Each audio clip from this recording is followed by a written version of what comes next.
कौवा और कबूतर।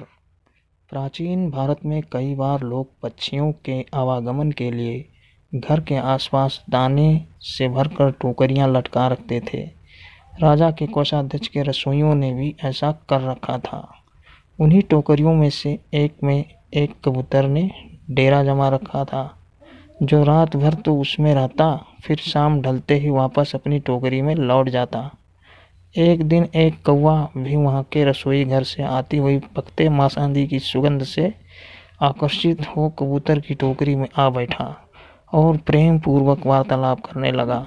कौवे की चिकनी चुपड़ी बातों में आकर कबूतर ने उसे आतिथ्य प्रदान किया, किंतु यह चेतावनी भी दी कि रसोई घर से उन्हें कुछ भी नहीं चुराना चाहिए।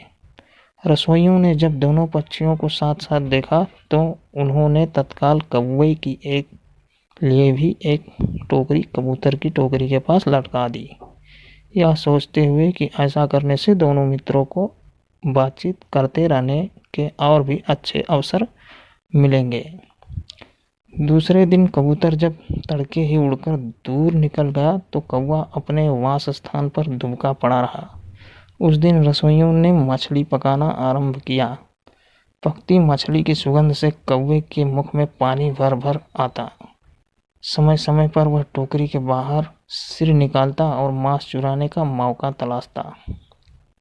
एक बार उसने जब देखा कि रसोई घर के रसोइयों थोड़ी देर के लिए धूम्रपान के लिए बाहर निकले हुए थे, तब वह उड़ता हुआ नीचे आया और पकते मांस के एक बड़े से टुकड़े पर चोंच मार दी, जिससे हांडी के ऊपर रखा करछुल नीचे गिर गया।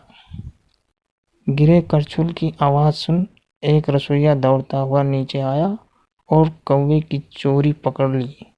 उसने तत्काल रसोई घर का द्वार बंद कर कौवे को धर दबोचा और बड़ी बेरहमी से उसके पंखों को नोच उसमें मिर्च मसालों से लपेटकर बाहर फेंक दिया।